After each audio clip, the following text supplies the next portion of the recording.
Hi, everybody. Today I am going to be discussing one of the Upanishads, which is the Katha Upanishad. So the Katha Upanishad is this, it's a very deep and profoundly spiritual text, and it casts light on some of humanity's deepest existential questions: life, death, the eternal self. So this Upanishad is often seen as a conversation between a curious young seeker and death himself. Okay, it's a figure of immeasurable power and mystery. So through this discourse I'm offering here, we're exploring ideas on the nature of self based on that Katha Upanishad, and then the path of true knowledge, and the ultimate liberation, or what is called moksha. So this has to do with the tale of a young boy whose name is Nachiketa. So the Katha Upanishad unfolds as a dialogue between this young boy, Nachiketa, and the god of death, Yama.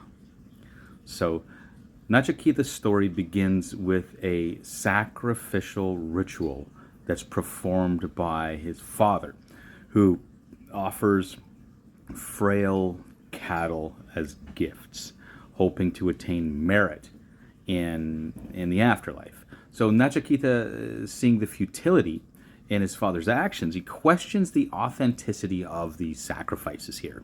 He boldly offers himself to Yama, the god of death, as a sacrificial gift. Right? So his bravery and his honesty are immediately established here. Nachiketa is not one to fear or shrink before the unknown. So after reaching Yama's space, or his abode, Nachiketa waits here. He's unrecognized and unfed for 3 days. So, impressed by the boy's patience, Yama grants him 3 boons. So, Nachiketa's choice of boons, they reveal his character and his intent.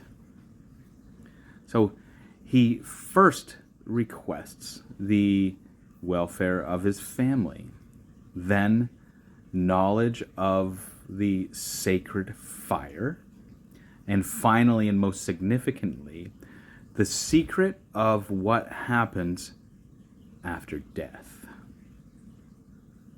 So this third boon is the real heart of the Katha Upanishad here. The question of this life after death. It transcends this kind of personal curiosity. It touches the core of this human existence. So what is this self that we cherish and protect? What lies beyond our temporary physical experience? So Yama here, it initially resists and discourages Nachiketa from seeking this kind of knowledge, and he offers him wealth, longevity, and all of these other earthly rewards. So here Yama reflects our own resistance to facing life's ultimate questions. It's easier to become absorbed in material success, desires, the comfort of the senses, than to confront the mystery of our own impermanence. So Nachiketa's determination here, it remains unshaken, and it really illustrates the true spirit of a seeker here, one who cannot be tempted or frightened away from truth.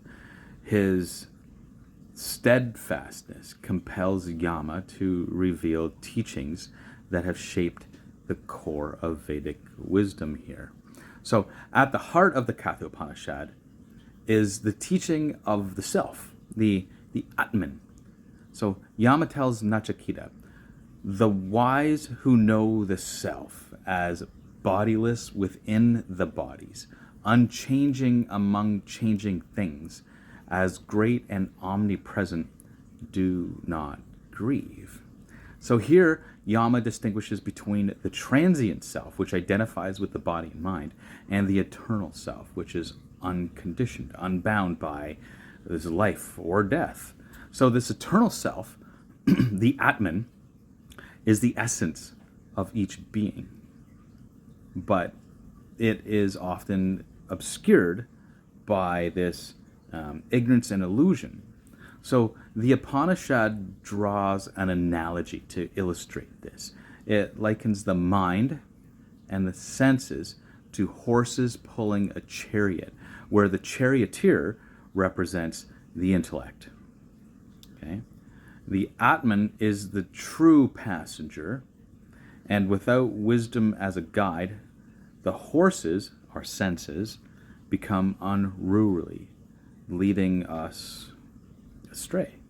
So, in other words, mastery over the mind and senses is critical to perceiving this Atman, this true self. This metaphor here, it brings out the importance of self-control, of clarity, and of the disciplined life that guides one towards this higher understanding. So Yama introduces Nachiketa to the concept of Preya, the pleasant, right? And Shreya, the good. Preya is the path of this immediate gratification, the lure of material pleasure and this sensory satisfaction. So Shreya, on the other hand, is the path of wisdom, self-restraint, and the ultimate pursuit of truth. So Yama explains that most are seduced by the Preya, mistaking comfort and enjoyment as the meaning of life itself. So the seeker, however, here, it has to choose the Shreya, right? Not because it's easy, but because it leads beyond the superficial into the essence of existence and reality itself. So here lies one of the Katha Upanishad's deepest insights. That life continually presents us with choices between fleeting pleasure and deeper fulfillment.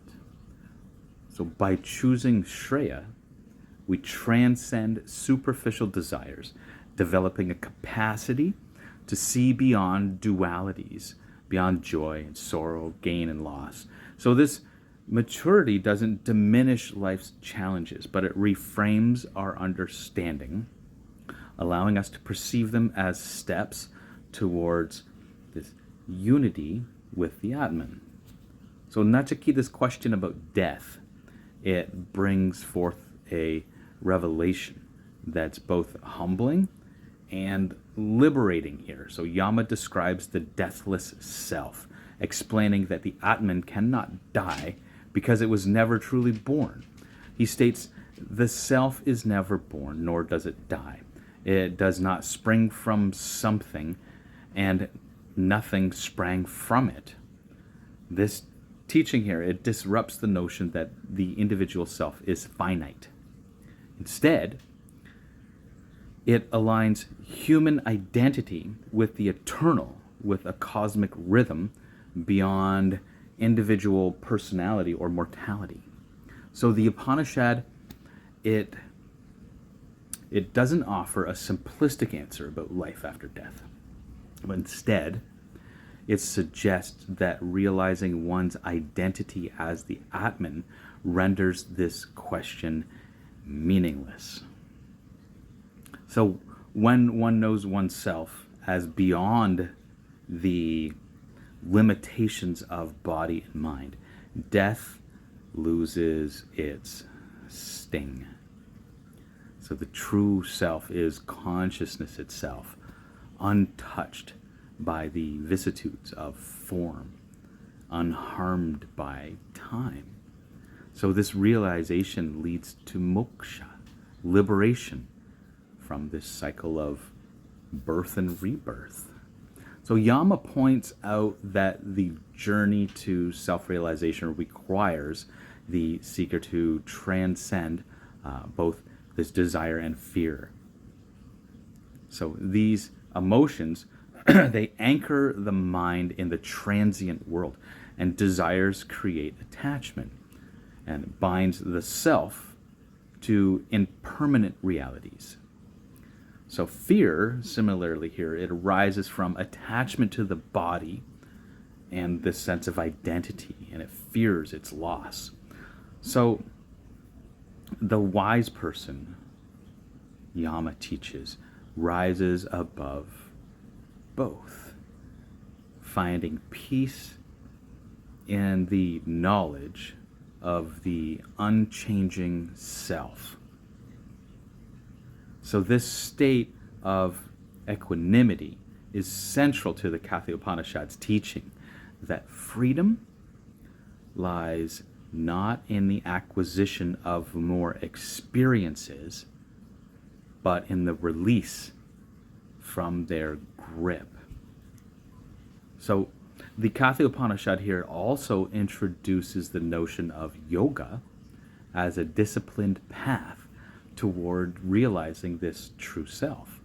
So Yama emphasizes the importance of meditation and inner stillness, and he attributes or likens it to controlling the breath and mind, so one can turn inward toward the soul's essence, toward the Atman. So through meditation,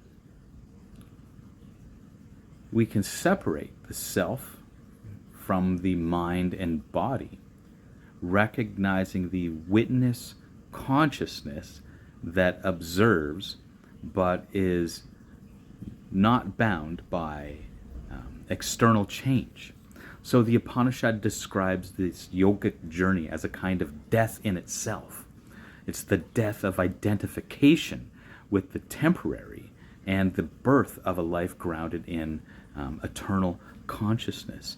So this is the ultimate union here, where the seeker dissolves into the sought, realizing that the Atman within is one with the Brahma, the universal soul, the existence itself. So in this state, all distinctions between self and other, life and death, they dissolve, they vanish. So there remains only an unbounded, undivided awareness, which is timeless and free. So this Katha Upanishad, it's not just some kind of ancient text here. It serves as a guide for anyone yearning to understand the self beyond the superficial boundaries of personality, culture, mortality. And its insights can profoundly reshape our experience of life. Or like today's society, it often emphasizes external success and sensory pleasure and tempts individuals away from questions that linger beneath the surface. But the wisdom of the Katha Upanishad, it calls us to look beyond all of that, right? So in a world where death and loss are so feared by so many, this Upanishad suggests that understanding one's essence can transform our relationship with impermanence. So it doesn't deny the reality of human struggle, but it transcends it. It offers a vision of liberation that frees one from the shackles of worldly concerns. So the dialogue between Nachiketa and Yama, it represents this quintessential spiritual quest, the journey from ignorance to wisdom, from fear to freedom, right? So through this Upanishad, we see that the path of this true knowledge is a fire that refines the self and that burns away the illusions of ego and desire. So we learn that death isn't a finality, but it's a teacher. It's one who invites us to realize what is truly eternal within us. And this, it's not some intellectual conclusion, right? It's an experiential knowing. And it's one that requires courage, discipline, relentless commitment to truth. So I guess to finish, in the words of the Katha Upanishad, arise, awake, stop not until the goal is reached. So Nachiketa's journey, it's our journey. And it urges each of us to awaken to the undying spirit that dwells within, this Atman, and to walk the path that leads to the boundless reality of the self of this Atman.